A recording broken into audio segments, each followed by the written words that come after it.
As a Christian, we're commanded to submit to our authorities. Apostle Paul says that in Romans chapter 13, while under one of the most oppressive regimes ever, until those laws contravene the laws of God. People know, deep down, they know that without free speech, there is no life. They're not free in any way. If we lose it, then you lose every single other freedom with it. I don't want to live in a world where this tiny little island of mine has been invaded by a million people and I'm not allowed to get upset about it. Free speech is finished. Once free speech is gone, democracy itself is gone. Freedom is gone. It cannot exist without it. And those are laws that are damnable laws. You may have to defend this with your life because they may come for your life to try and take it away from you.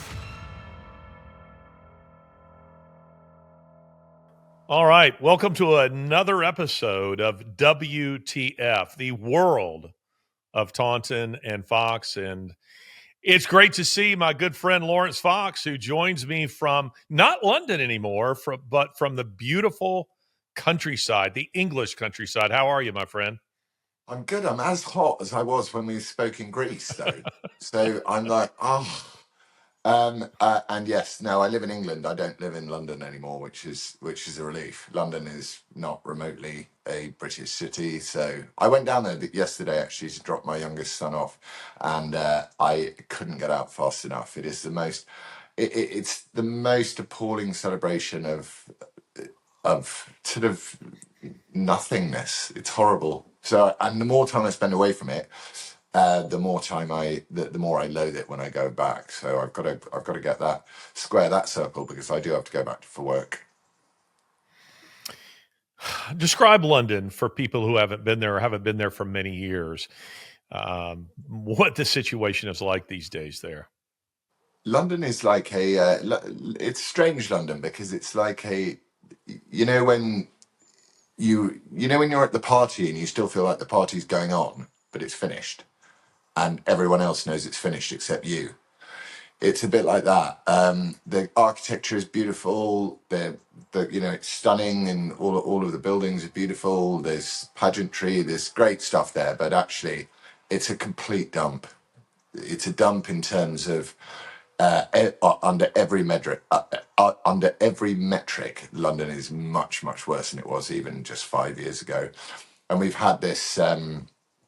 What they call the Notting Hill Carnival, which is meant to be a celebration of this wonderful diversity, which was originally started in the 60s to be a celebration of Black and Afro-Caribbean culture in London, in Notting Hill, because, these were the sons and daughters of the Windrush generation. And we've seen yet again every year rampant sexual assault, multiple stabbings. This year, 2 murders, a mother protecting her 3-year-old son who was kicked over in the throng. And I mean, it's a legalized and applauded celebration of violence, debauchery, rape and murder.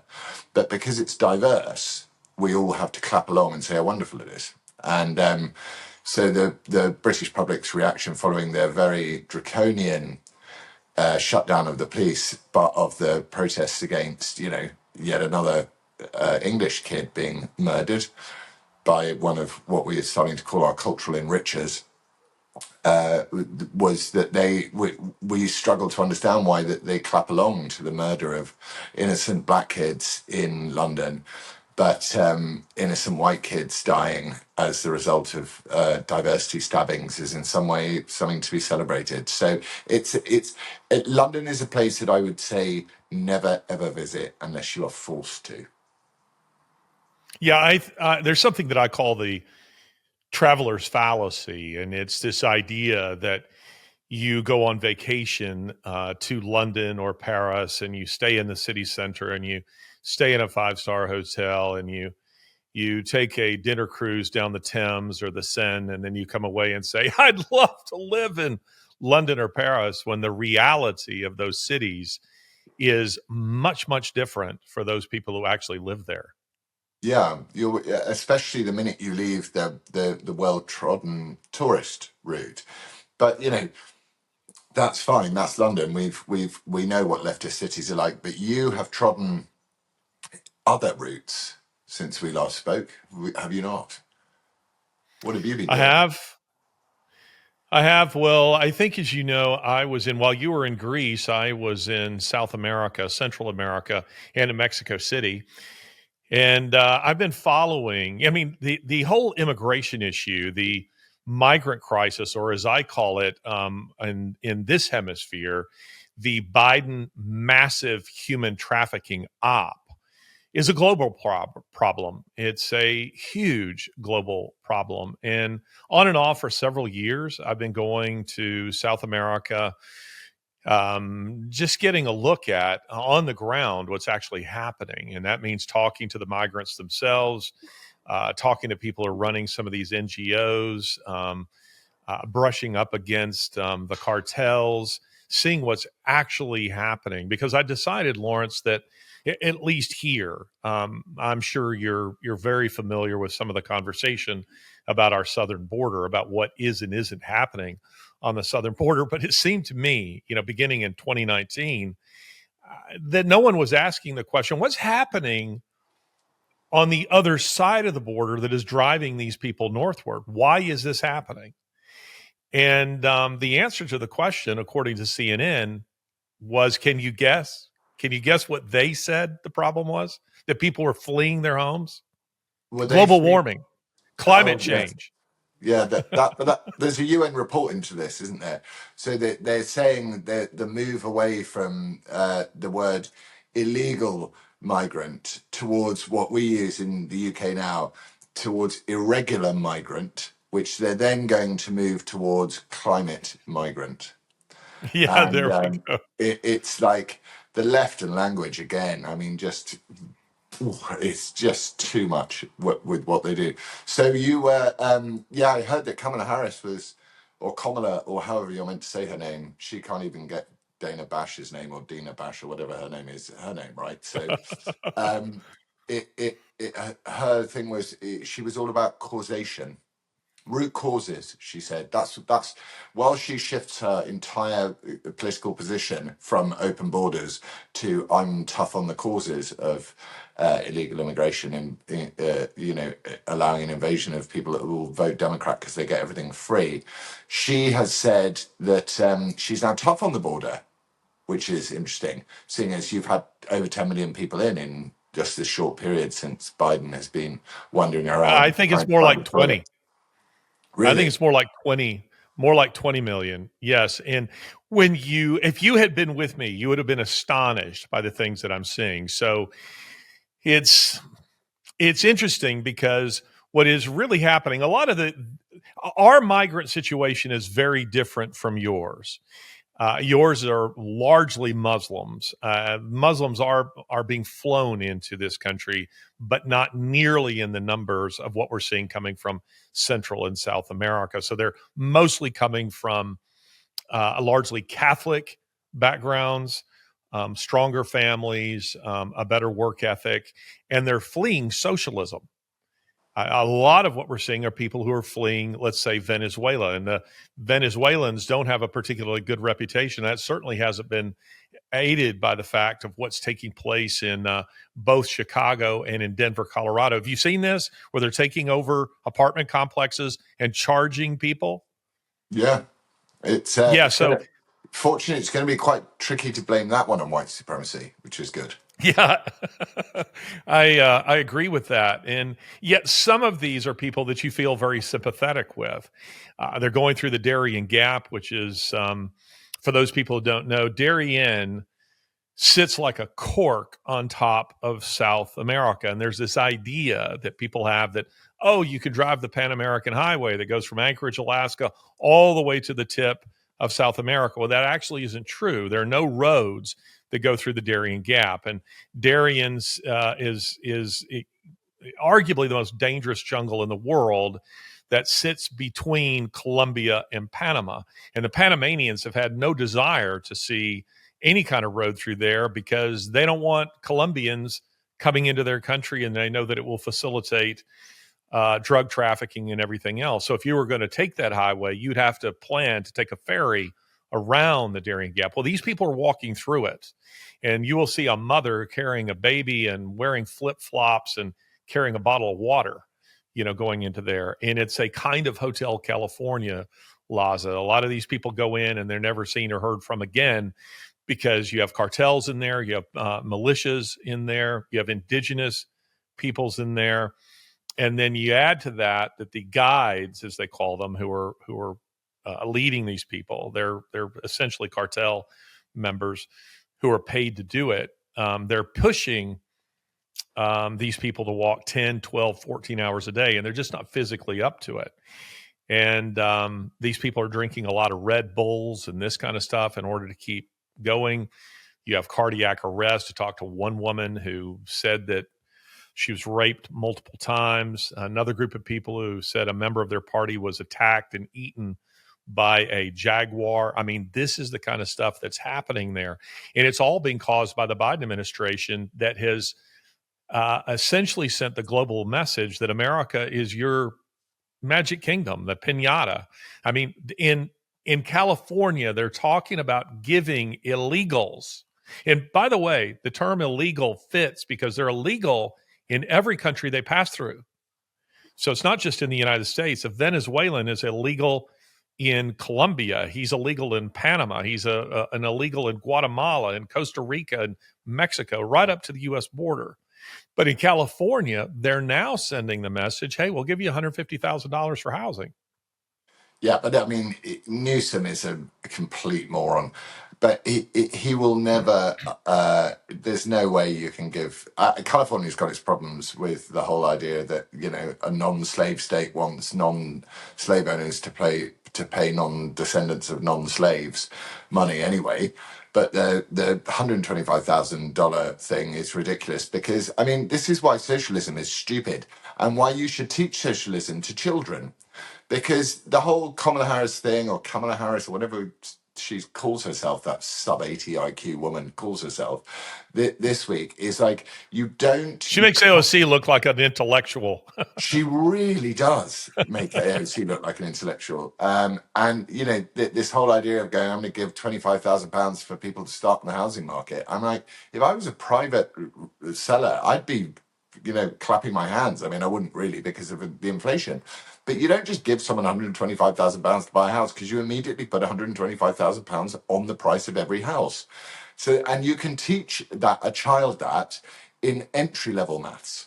So if the West cared about itself instead of faux compassion and this whole idea of the fact that capitalism is a complete, you can make up the rules as you go along, which is what to be fair, the West has been doing for a long time, which is why we're seeing the end of it.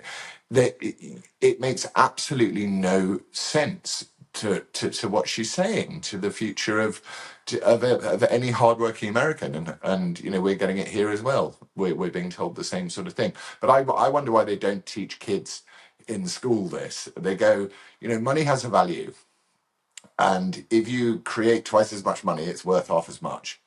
And I would love to teach capitalism or at least fiscal prudent life to children, because I think that's how you put them off these stupid wacky ideas of like, I'll give you Gavin Newsom will give you £125,000 dollars, sorry, to get a house. It's an insane policy.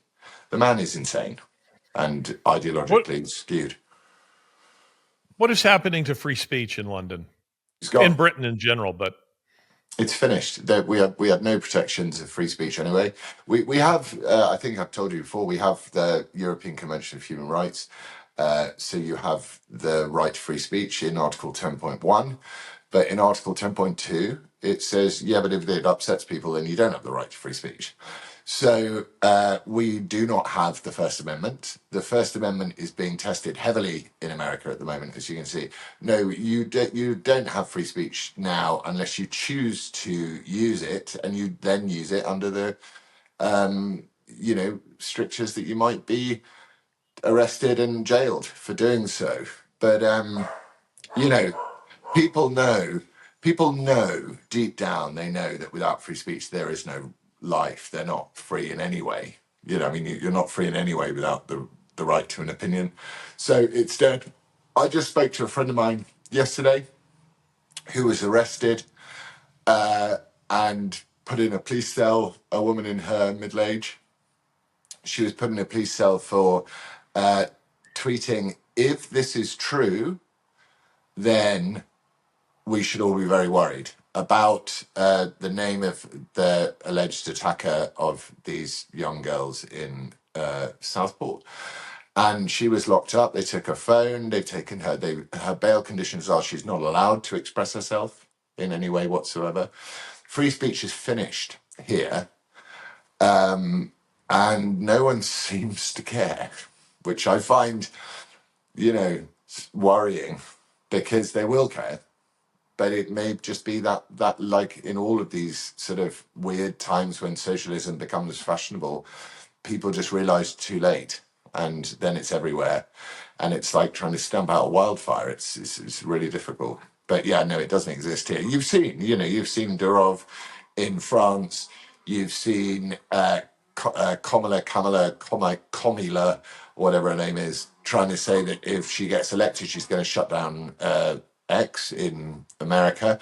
It's gone. Socialism and free speech cannot coexist, because socialism, for the exact ideas that we've just discussed earlier, like I'm going to give you £175,000 to buy a house. Well, hang on, sir. Doesn't that mean that the house just gets $125,000 more expensive?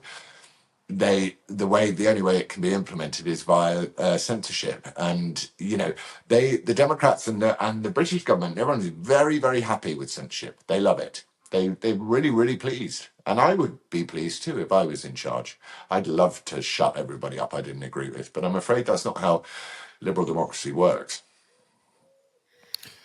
No, and there's no question that's the direction that we're headed. And you're ahead of us in this, and you've already been forced to make decisions about this that people in this country haven't yet faced. So, at a practical level, how do you decide what you will and won't say, or what you will and won't tweet? What does your decision making process look like when it comes to that?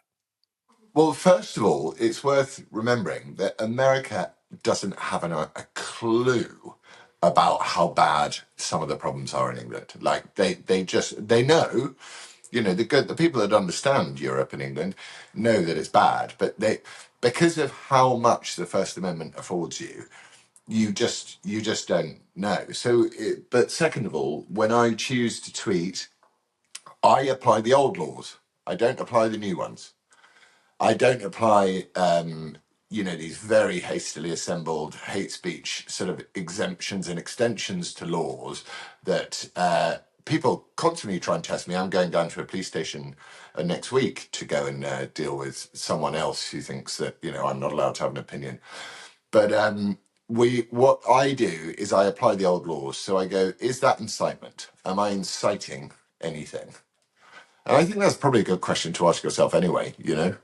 So it's not something I wouldn't ask myself. But ultimately, I go, the more they try and tell me I can't speak, the more I'm going to speak. I really am, and to the point where I genuinely feel at this juncture that once you're on that path, for whatever reason, my reason is that I can, because I have nothing left to lose, is that it's almost my job to speak freely. And I think if they came for me, which I'm sure they try all the time. If they come for me, they'll come for me. And then at that point, you have a very difficult question to ask yourself, which is how do you respond to that level of tyranny? What do you invite the people that value what you have to say to do when confronted with a level of tyranny, which is, it makes your life not worth living. You saw my Jake, who is the COO of what I do, and he's the grown up. He just shook his head all the way in the car when I picked him up from the station. He was just shaking his head. He just said, it's so bad, and it's going to get so much worse. So we are facing. I'm not, because I'm out here in the most beautiful part of the world, but a lot of people are facing fear. A life of fear, and you wrote about it in your book. And people speak about it a lot when you visit communist countries. It's just the thing, the fuel that drives it is fear and sadness and depression, and that's what we're going to have. So my job is to turn around and go, I'm going to say whatever I want, and if you want to come and lock me up, and the extension of that is, you want to shoot me, do it. I'm fine. I'm not going to be. I would rather die on my feet than live on my knees. I really would. Yeah, I'm with you on that. And yet, many Americans here, I think they need to start thinking about these kinds of questions. Where do I draw my own line? Personally, what does this look like? Interestingly enough, Lori and I have been watching a series. My mom has been visiting, and so she's been watching it too. And this is a series that relates to the German occupation of Paris. And it raises a lot of very interesting questions about collaboration. Post-war, there were women, who were called horizontal collaborators, who were dragged out into the street and stripped and their heads shaved because they were sleeping with Germans. And then there was a more kind of passive, we'll call it a soft collaboration, where there were shopkeepers who kept their shops open and who sold their goods to Germans. Just to kind of stay alive. And then there were those people who are very active, proactive collaborators who were assisting the Germans in rounding up the Jews and informing on the resistance and this kind of thing. But there were degrees, of collaboration. And the kind of discussions we've been having relate to how that applies to what we're seeing now. And I think people have to start asking these kinds of questions. Where do you draw your own personal line? Will you collaborate in some kind of soft way, or will you be an active resistor, or will you be an active collaborator? And those questions, you're way ahead of us on this. You've had to face this stuff now. The police have come and ransacked your home, and we're seeing here police commissioners in your country threatening Americans now. And you are absolutely right. Americans are very used to their First Amendment rights and to wearing them openly in a strutting kind of way. I can say whatever I want because I'm an American. But I don't think people are realizing, even with Elon Musk increasingly trying to raise the alarm. I sent you screenshots of some of his tweets, which you'd probably already seen anyway. But it's interesting to me that Musk, a few years ago, he was mocking openly Trump, just making fun of him. And now he is all in on Trump. And he is warning people, if he does not win, democracy, free speech are over. They are over. And he sees where this is going. He sees Kamala threatening to shut down X. He sees what's going on in Brazil, where a judge has just declared, can't use X. And by the way, if you get a VPN and use it, we'll fine you $8,900 a day that you do it. That's what's happening. And I think Americans have to really wake up to this, because what the left is pushing, what the Right. I noticed somebody somebody in the comments to the last episode of WTF said, I thought this was a great comment, said that the Republican Party is now the Democrat Party of 50 years ago, and the Democrat Party is the Communist Party. And that's where we are. That's accurate. It's exactly the same in the UK. So, I mean, the Labour Party never really had their look. It's so interesting, even to throw yourself back through history, all the way back through history, and only with a cursory knowledge of any of it. What were the protectors of free speech, individual liberty in the United Kingdom since 1066, since the Magna Carta and onwards, for 1,000 years? What were those protections? Those protections were generally upheld by the sovereign individual's right to have a faith, right? And that faith was allowed to be expressed. We fought over which version of transubstantiation, all this sort of stuff. This was all fought over, but it all boiled down to the fact that one was sacred in the eyes of God, ahead of the fact that one was sacred in the eyes of the church. And then Henry VIII got horny and decided to completely get rid of the entire church and replace it with what is essentially a divorce court for himself, which is the Church of England. So they've The act been of supremacy. exactly. He's been absolutely abstinent. And you look at. There's a map. There's a great site which I think I encourage people to look at, and I think it's called Epic Maps, and it produces a map or two every day of things as you wouldn't see them. And one of the maps it produced the other day was a map of the number of monasteries dissolved by Henry VIII, you know, and it's just covers the whole of Britain. So it's just Elon Musk, if Elon Musk is turning around, a guy that is, like all geniuses, extremely simple, you know, he's a really simple guy. When you listen to the responses he gives to questions, they're not complex philosophical arguments. They're really simple, the way he communicates. And he understands the value of free speech. And I have always understood the value of free speech because I was an artist and I hope to still be an artist one day.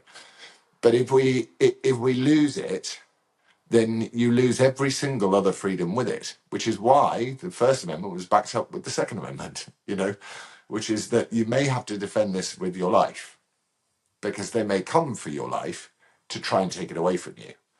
And that is the problem that we have here, is that you've got a huge number of people who would just want to bury their heads in the sand. I understand, you make economic situations difficult for people and they just want to get by. But B, true freedom, which not a lot of people really care about, actually. The more I That's look at life, amazing. the more I look at life, the less I think people actually do care about true freedom. It rests in that God-given right to express yourself. And that right does not come from any government. And therefore, the cost it comes at is at the cost of your life.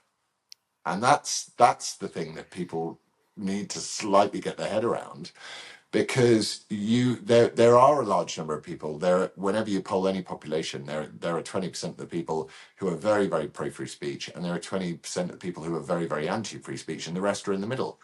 So unless you're willing to die for it, it's not real. And I think Musk has put himself, the Democrats have turned around and said, they're happy to try and kill their presidential and their political opponents. They don't care, these people, at all. The left don't care. They're merchants of death, disciples of death. We spoke about this last week. But I would say that Musk probably has, I hope he's got a lot of security. You know what I mean? Because he is the guy that Yeah. he's under. He's probably the most wanted man in the world by the global communists at the No, moment. I agree with you.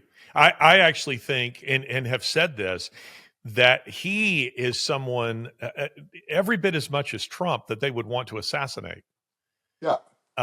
He needs to take his own, and I'm sure he does, his own personal security very, very seriously. But coming back to something you said just a few minutes ago, you said you go back to the old laws.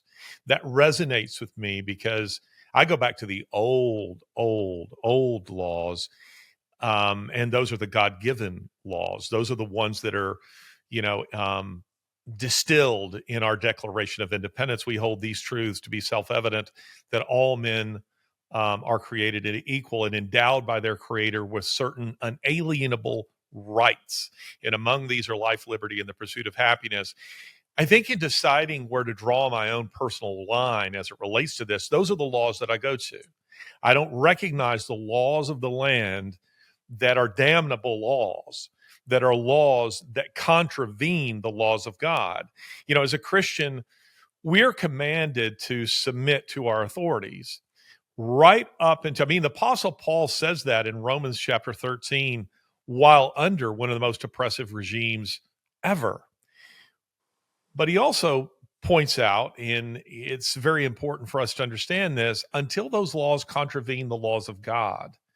And at that point, I say, nope, not going there. I'm not obeying you. I am not morally obligated to obey you. And free speech is one of them. I know that what you say is true. I know that you're personally courageous. I know you mean it when you say you're prepared to die on that hill. I'm prepared to die on that hill with you, because those kinds of laws are that would take away free speech. As Musk has pointed out, 100% true. Once free speech is gone, democracy itself is gone. Freedom is gone. It cannot exist without it. And those are laws that are damnable laws. So when I go back to the old laws, I go back to those laws and I will obey you right up until you contradict the laws of God. And at that point, all bets are off. And there's something so comforting in that, because it's It absolute. makes it easy. Because so you don't even need to have a, like, I went to a wedding on the weekend and I meet all the, I was dreading it because there were going to be a lot of people there who used to work for that so-called free speech channel that I worked for, who had openly stabbed me in the front and in the back. There are a lot of people in this world who fancy themselves as those that would defend free speech with the ultimate sacrifice, in the simple sacrifice of what the defense of free speech is, but they actually wouldn't. And I'm trying to work out, are they more of a problem than the people who actually want to shut free speech down entirely? The ones that pretend that they believe in its value. They understand how unbelievably fundamental it is to democracy. Are they causing more harm by sending out false hope to people than those that actually, are we better off just withdrawing and allowing an attack on free speech so that the brave ones can come out and fight it, than we are what I call the cosplay freedom fighters, the make-believe ones, the guys and girls that pretend to care about freedom of speech on their free time? Yeah, well, I think there's a lot of truth in that. How do you how do you deal with the stress of all this? I mean, we know that the left, part of the strategy, part of the Marxist strategy, indeed a fascist strategy, and it even goes further back. It goes back to the Quran, where they're told terrorize them, the unbelievers, terrorize them constantly, give them no rest until they convert, pay a tax, or die. Um, the strategy is to create a problem, create civil unrest, create unease, and then to present yourself as the solution to the problem that you've created. So they want people to feel a level of stress, anxiety. They want the media to whip people into hysteria all the time. And one of the things that I think I see here and also there, because I spent a fair amount of time in London and in continental Europe, is that people are fatigued. They're deeply fatigued. And a lot of times, people are just asking me, Larry, how do you deal with that? What are some personal strategies? I mean, you just went on holiday to Greece. Obviously, everybody can't do that every day, but what are just some practical ways of kind of pacing yourself to remain informed about what's going on while at the same time not being sleepless every night? I think there's an element of the difference between being full of righteous indignation about something and despair. There's like a fine line, isn't there? And I think, as you said, a lot of people are fatigued, and I would say in England, a lot of people are despairing. So Mm-hmm. the way I deal with it is I say, well, turn it into something righteous and indignant, and turn around and quite simply, as I said, I'll die on this hill, and let them know that, let other people know that, let the people that follow you and listen to you and care about what you have to say know that you'll die on that hill. And weirdly, I dream about that quite often, because it's not. I think I was telling you when I was away in Greece, I was reading The End of Everything, the Victor Davis Hanson's new book, and he covers these, multi-century civilizations that ended in a week or a day in some cases, and how quickly it can all go so unbelievably wrong. So I go, be you don't need to be, what's that bit in that hymn, oh still small voice of calm. You don't need to be that still small voice of calm as a person. You be that still indignant voice of rage, and rage against that tyranny. Because if you don't, then A, your life means nothing. And any children you have, their lives mean nothing because you didn't respect yourself enough to care about the truth. And the second one is to turn around and they fear you when you don't submit. And now they don't even, I've taken to thanking X for my, bi-weekly payout of a few $1,000s because it pays for the food for my family and my children. And I started trending on Twitter in England. A friend sent me a thing saying that they were trying to get people to block me, but they couldn't, so I wouldn't get the revenue. Which it worked to a degree, so it went down. But there's still a group of people whose comments I will never read, and I don't care for what they say, who can't help themselves but go, "You're evil, you're evil, you're evil, you're evil," and I just turn around and go, "You're totally entitled to that view. Good for you. I think you're evil." But actually, no, I don't think you're evil. I think what you're doing is evil. Because, the first strip of the onion back from the beginning of creation is he made the male and female. It's not like he made the male and female and one of them was right. Didn't say that. So you have to just take people as you find them. And if I think someone is being evil, you're right in the fact that what happens is the problem is created and the solution is the solution is the problem and the problem is the solution. But ultimately they're fearful of me because they know that there's a lot of people that think that I'm relatively articulate. I'm not particularly overly authoritarian in those ways. I'm actually a bit of a Calvin always calls me a soppy liberal. I'm actually just literally in the same way that Musk is going, if you got to be able to speak your mind. If you can't speak your mind, you're dead. You're dead. It's that simple, guys. And I'll say that till my dying breath. And I think that makes them fearful because the left and those that believe in the devil and worship the devil overreach. And that's why the devil loses. They're just always overreaching. They're always like, one more law and we can shut you up just one little bit more and then we'll all be happy. One more law about the climate. One more law about, taking away money from people. One more law. They never stop, do they? There's no logical conclusion to the end of leftist ideology because the ideology itself is self-perpetuating. So without the ideology, there's nothing. There's just the void. Therefore, they live the ideology to try and create meaning. Whereas anyone with half a brain lives meaning because your children mean something. This conversation means something. Our relationship with a friend means something. These people don't give a sugary hell about meaning. They don't Well, care about it. listen, I notice that whenever we post, I say whenever, we've only posted one so far, but an episode of WTF, there are people, you have your haters, who come in and they're just dumping all over you. And I have mine too, but you've got more of them. And I've just taken to not responding to them as a rule or just blocking them. Yeah. I just don't bother with them because I think a lot of them are bots. I think they're bots. And I think they're designed to siphon away a lot of your energy, to demoralize you. And I see friends of mine also, commentators, public figures who are arguing with what I'm almost certain are bots. And I mean, spending all this time going at these, you see this chain of comments, and I'm thinking, this isn't a real human being. You look at the profile, and this is somebody who's had an account, since July of 2024 and has 5 followers. That's not a real human being. That's a bot.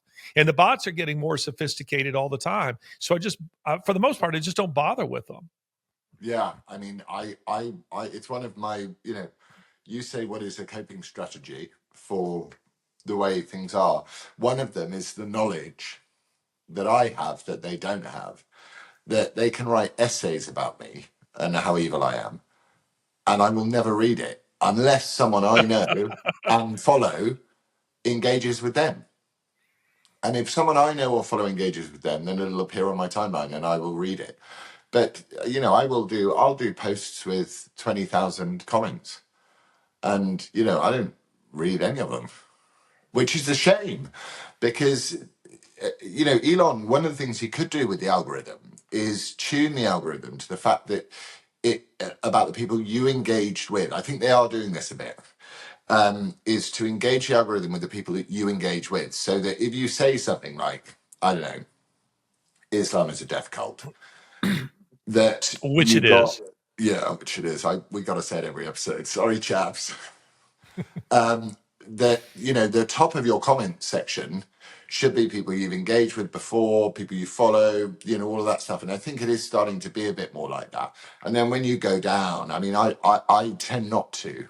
I take great joy in the fact that someone has written me an essay about how I'm a terrible father, and you know my children hate me, and my acting is dreadful, and no wonder my wife left me or whatever. I just take great joy in the fact that I'm just like, I just never read your comment. And I mean, unless somebody tries to defend me, and anyone who does, I then, because usually the most of the people who I follow, or who you know, who I'm close with, I tell them, please don't engage with them because I don't want to see it on my timeline. And then they stop. So my timeline is only really full of like Larry Taunton liked, or Calvin Robinson liked, or whoever, you know, people that I follow and I love and I engage with a lot, that I see what they say. I don't really see what other people say.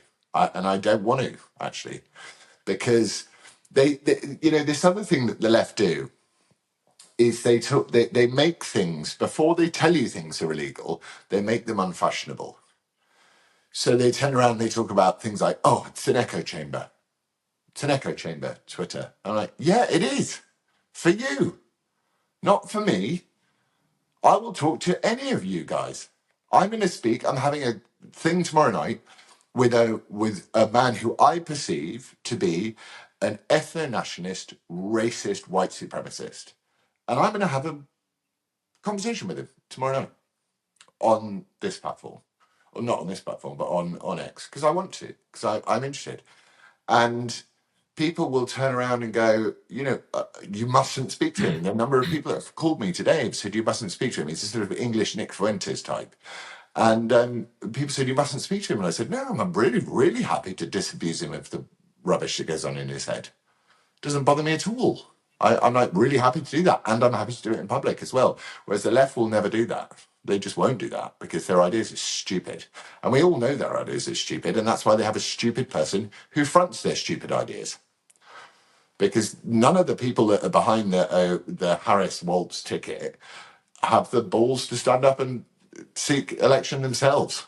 You know, they just don't. So what they do is they get an actress to do it instead. So you know, I think I'm sort of loosely trying to talk about coping strategies. Coping strategies are to turn around and go, you know what the truth is.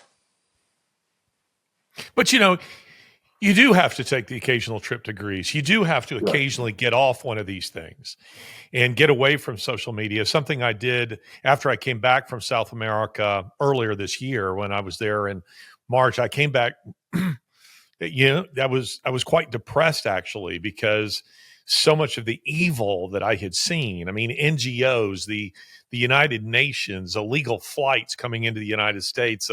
As I said earlier, the horrors of the Darien Gap, the cartels. I came back and I just told Lori, I need.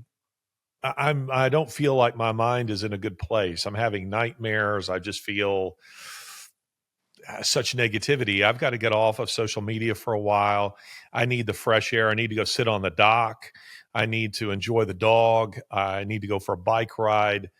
These kinds of things. And I did. And it did me a lot of good. I think I planned to be off for a week and I stayed off for 3 weeks because I was enjoying it. I was reading, you know, just a novel or something like that. I think those things are important. And you mentioned Calvin, your very good friend, my new friend. He was here, I don't know, maybe 6 weeks ago, a couple of months ago. He's decided to leave the UK and come to America. We're delighted to have him. We'll send, I don't know, somebody from this country to your country. Would you take Tim Walz? Could we send Tim Walz to you? But Well, anyway, I he's mean, with a decided. war record like his, with a combat record like Tim's, I mean, Britain would be happy to welcome a hero like him. I mean, that guy. Such a hero. I, I Have you he, seen the Maryland governor who claimed he had a Bronze Star? I saw, and also I saw your tweet about the fact that your dad got Bronze Star, and also I've sat in a car with you as you cried your eyes out about your dad, and because the actual war leaves actual scars, surprise, surprise, and as you say, that this idea, and again, sorry to be optimistic about it, but I take it as a real round of applause for conservatism. Because when leftists are trying to claim valor, they understand the meaning of valor. And they Yeah. understand that people think that valor is impressive. So obviously a leftist is a coward and you'd never want to fight next to one in a foxhole. Just watch any of the great Vietnam movies. You'd never want to fight next to one in a foxhole. But the fact that they've worked out that valor is something that your average ordinary person who's not really political thinks is a cool thing, enough to lie about it, makes me think our ideas are punching through the hole a bit.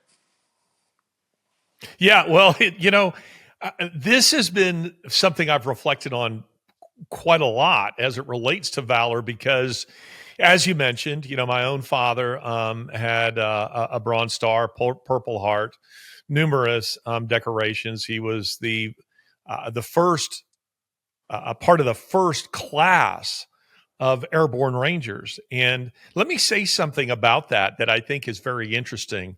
The 82nd Airborne, when they were creating the airborne rangers, what you would call commandos, when they were creating them, they went to the elite of the elite, which was the 82nd Airborne.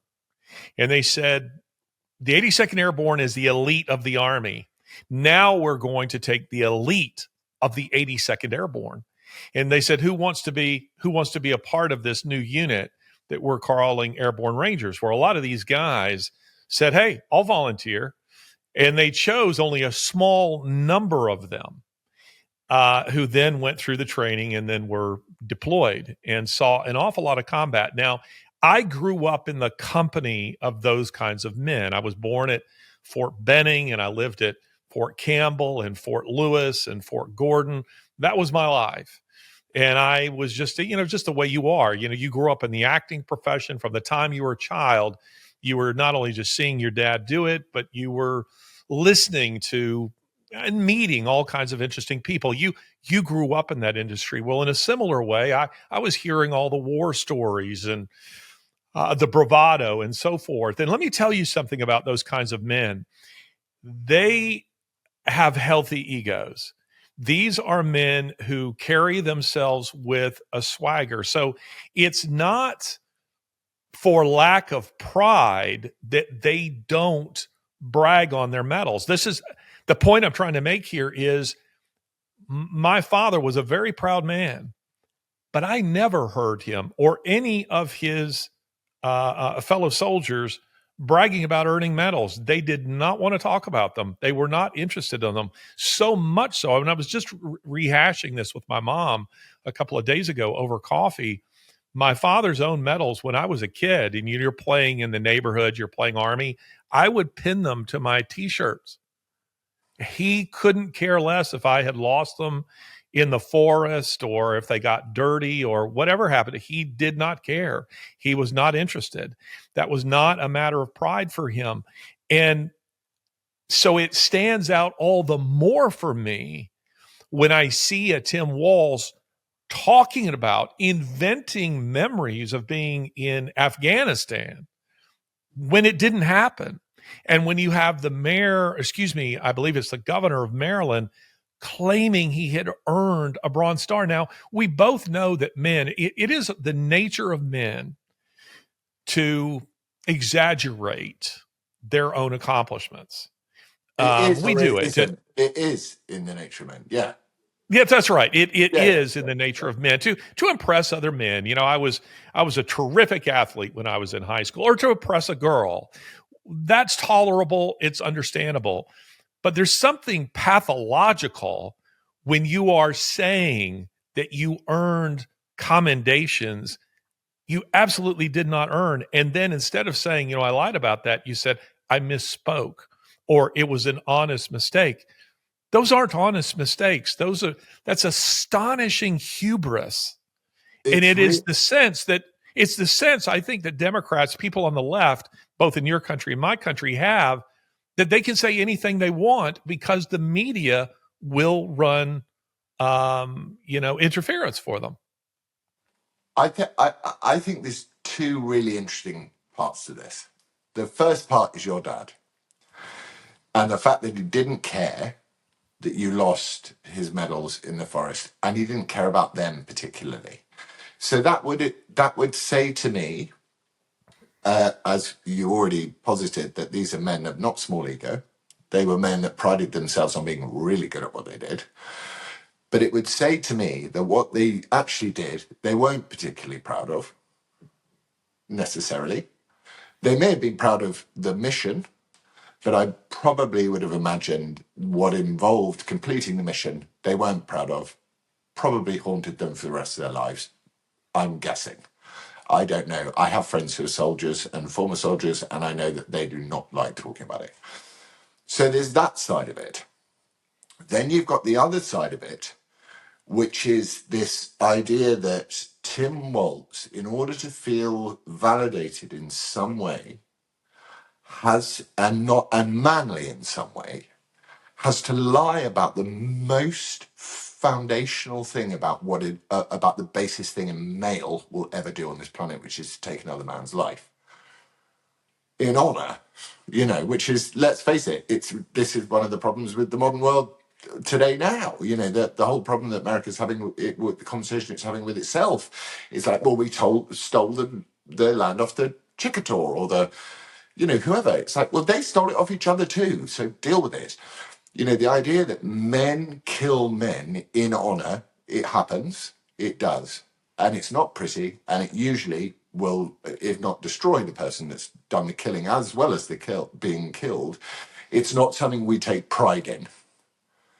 So what makes it doubly egregious is that those who have not done any of that in the first place then think that that's what they should take pride in.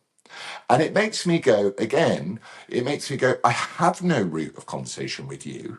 I have nothing to do on this earth but point out the lies that you are trying to put in my head, the media's head, the population's head, and my children's head, that valor is something you can create. You can't. Valor comes at a cost. Courage comes at a cost. Everything that has no real financial cost comes at a huge financial cost. And I just, it's egregious. And this is what the stocks used to exist for. This is why we used to take thieves out and throw vegetables at them. It's like, you're so pathetic, you people. And I sound hardline and extremist about it, and I can hear myself saying it, but I'm just like, you know what? Laugh at these people. Just laugh at them, and laugh at the size of their manhoods, and laugh at their pathetic, because they don't like that. Yeah. Laugh at the fact that they are unusually attracted to children. Laugh at the fact that the only place that they can feel safe and powerful is by dominating a woman. Laugh at them, because the people that actually went and did the fighting so that they could do that were haunted for the rest of their days by what happened to them. And therefore, they didn't care if you lost the medals in the woods.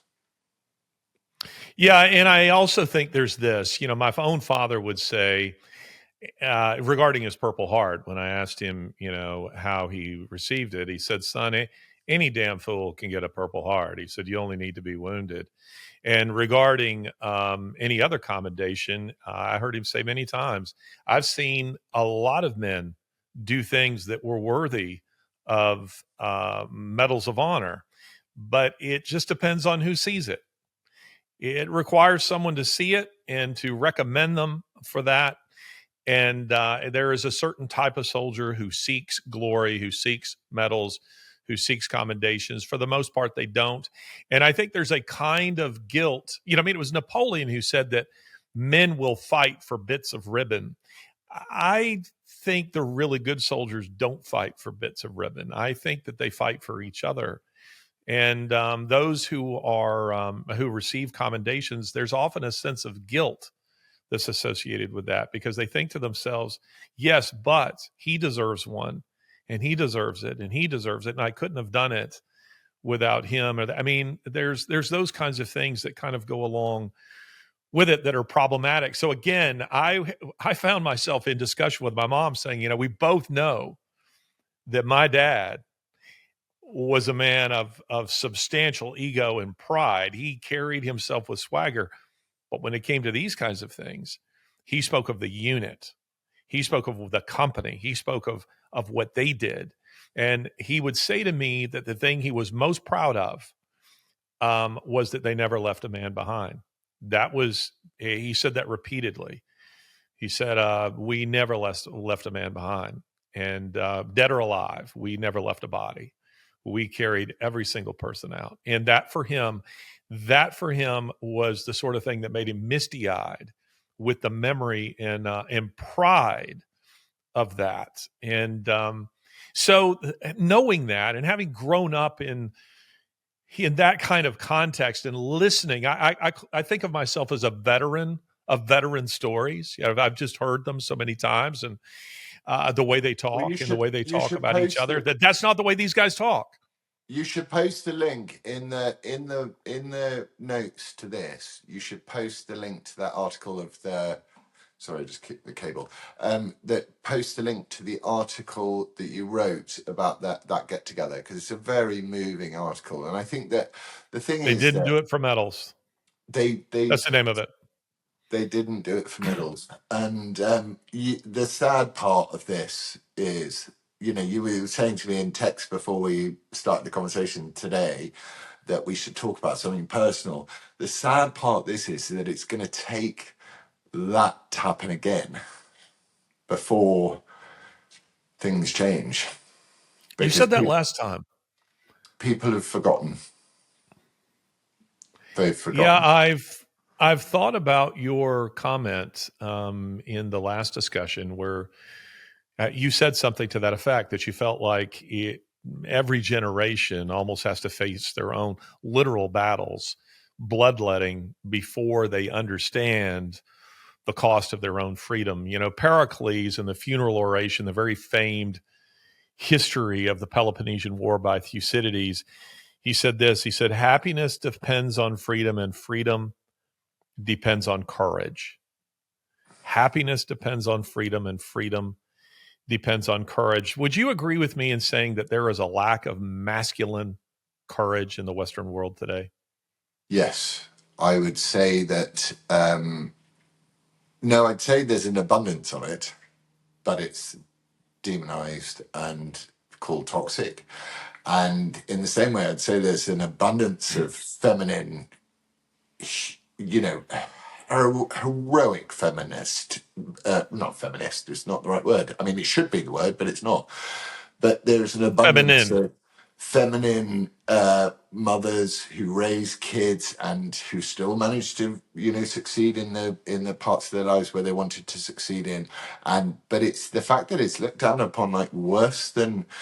I would say that masculine men and feminine women are about 50 rungs down the ladder from noble economic migrants.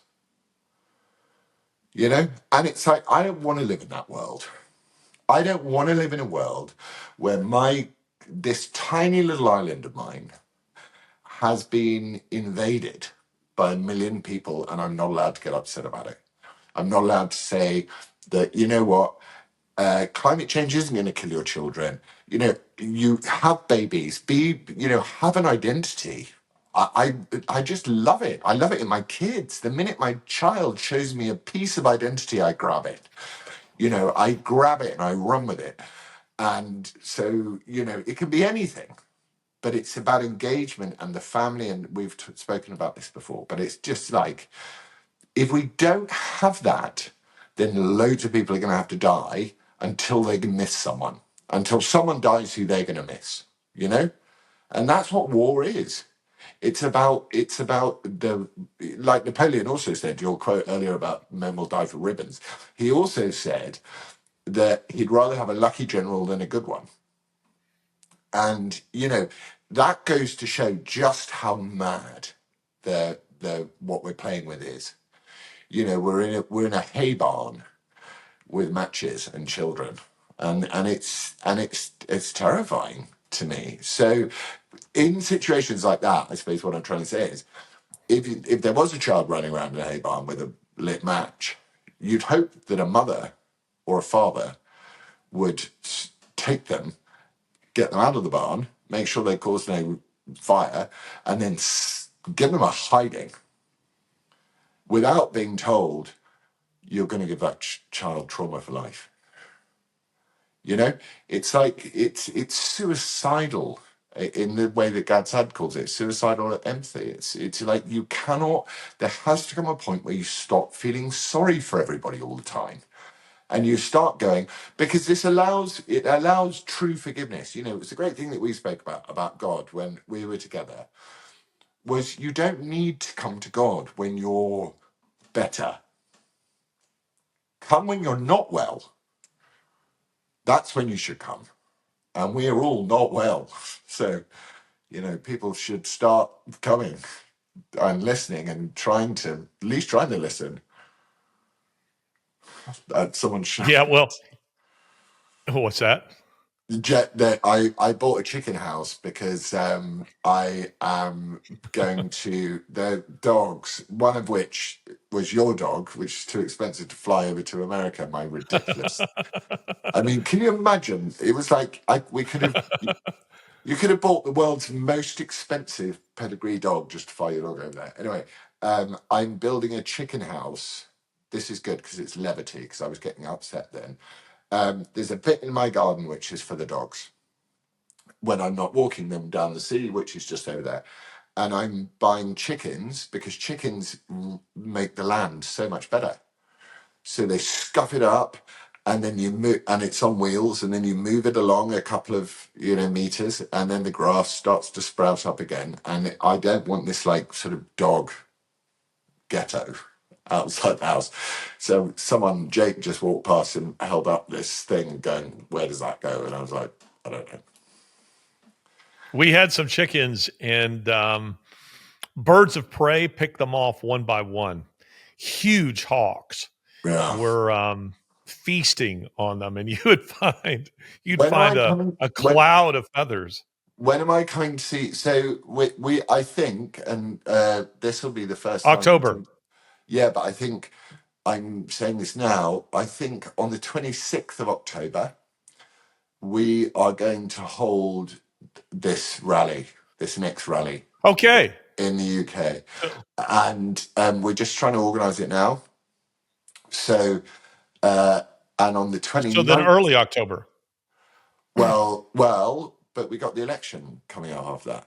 So we've got... and then on the 29th of October, Tommy Robinson, England's most hated man, is being put before a judge, and they're going to try and send him down for 4 years. So we are going to try and get 1 million people to come out on the streets and protest everything we've just spoken about, and to remind those who think that they rule us but actually are there to serve us, who's in charge. And so I'm just in the process of doing that. That's why I've not got back to you, because I've been planning it. But I kind of think we should do some election time, should we not? Wouldn't it be more fun? Yeah, that would be good. That could be very interesting. Might be stressful. You need to bring Tommy Robinson. Yeah, well, we've got to take you to an Alabama game.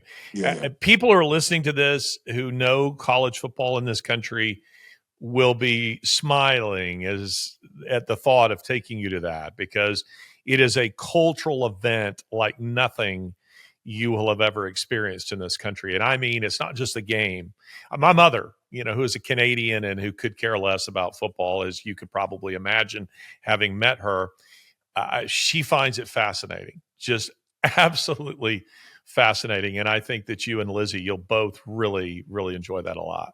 Well, we will speak and try and make it work. I'm just minded that if they're going to try and lock this guy up for 4 years, which is what they're going to want to do, and the government propaganda has been to say that the reason that the disorder is taking place in the UK is because of the EDL, and because the UK prisons are full of rapists of the religion of non-rape, that people are very, very not safe in UK jails, and him particularly is the most wanted guy in the UK. So there's a part of that needs to be like, this needs to not Yeah. happen. And I think that's important, because I think that unless you show them that there are a lot of you that don't agree, then they carry on, and they'll carry on anyway. But it's a tricky time. Like, there's no optimism, there's no hope, there's nothing here.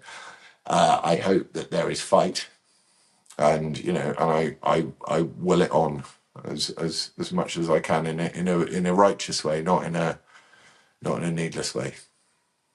Someone had put in the comments they'd love for us to discuss hope Yeah, and where you find hope. And maybe as a final topic, let's just touch on that briefly. But for me, I find it in my faith. I think you find it in your faith, because I know that in the end, we win. I serve a great God, and at some point, He will, as He did long ago, speak from the whirlwind, and there will be no more tears. There will be no more death, no more sorrow. All those things shall cease. So I find hope in that. But on a day-to-day basis, I also find it in the fact that, quite honestly, the fight is part of what gives me purpose. Would you say that's true for you? I mean, we are human beings. We're teleological beings. We're purposeful beings. We need purpose. And if my Father's Day, it was fighting Marxism quite literally on the battlefield, and just prior to him, fascism, then I should say that I can tweet against it at the very least. I can find it. I certainly find purpose, and I find hope in the battle itself. It invigorates me to take on these kinds of people who are enemies of freedom. They're enemies of everything that is good. And I think that, going back to what we were talking about just a little bit ago, about where you draw the line, I think you lose self-respect when you just knuckle under. Self-respect means a lot. It means a lot. And I feel better about myself when I resist, even if it brings consequences that aren't particularly agreeable. yeah. I mean, it's a difficult one, because I'm trying to think what the woke argument against it would be. So, what would the woke argument against self-respect be? It would be that it's a fallacy, that it's not being true to who you really are, because It's what prideful. what you really are is a vulnerable person who just needs support and help. And if you have more support and help, then you'd be fine.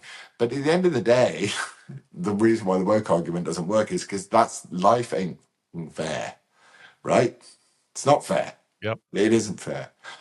And the hope that I have, really genuinely, I mean this as well, because it sounds cheesy, but it's true, is that the one person who watches this conversation and goes, I feel a bit more connected, a bit more, oh, what, I like that guy. I feel, yeah, the one person, not the lots of people, the one. That's what gives me hope. That even if you have to shake people awake one at a time, it's like, that is worth doing. And also, there are people who don't even know what they can know, because they haven't even glimpsed out the curtains beyond their own Yeah. front door. And that those that have suffered, and I was thinking about my dad. You want to talk about something personal as well in terms of hope. My dad was giving a reading at a wedding of a very close friend of mine on the weekend, and I watched him, and I'd watched him my whole life, and he was asking me questions like, what if I can't walk or get here or do that? And I'm like, you'll be fine. He's like, Yeah, he's pretty spry. he's spry, but just the thought of an 85-year-old person walking around giving readings at weddings of people whose children he may probably never meet. You know, it's like this is the harsh and wonderful reality of life and faith and all of that stuff. So the hope for me is that Thucydides talked about it beyond even the beginnings of our understanding of what civilization was, and people will talk about it in 10,000 years' time, but in the best possible way. Hopefully, someone will find a little sort of dusty chip somewhere and they'll stick it in a computer and there'll be you saying what you say and I say what I say. And even in 1,000 years, they'll go, oh, I kind of agree with those guys. That's hope. Because the truth is eternal. It never dies. That's why we don't lose. Yeah, and that's exactly what they don't believe. I just used a clip of the suddenly I can't remember her name, but she's the CEO of NPR, our version of BBC. Oh, And God. I don't know if you saw this, but I tweeted it.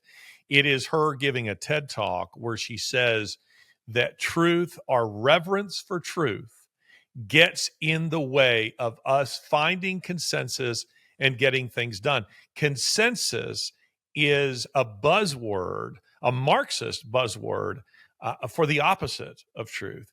They don't like truth. Am I allowed to swear on the podcast?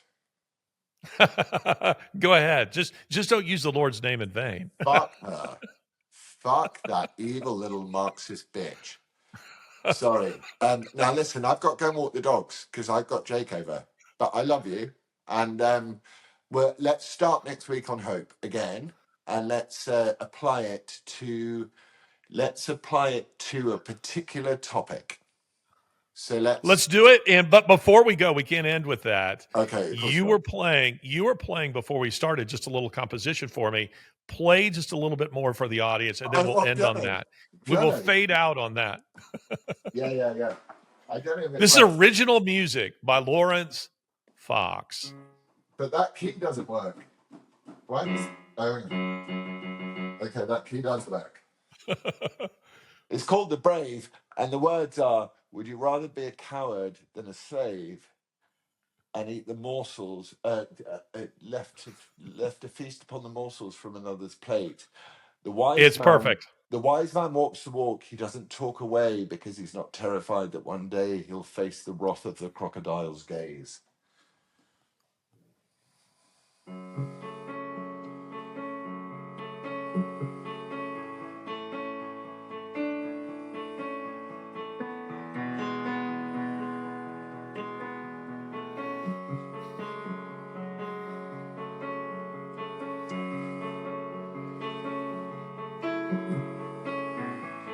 Oh.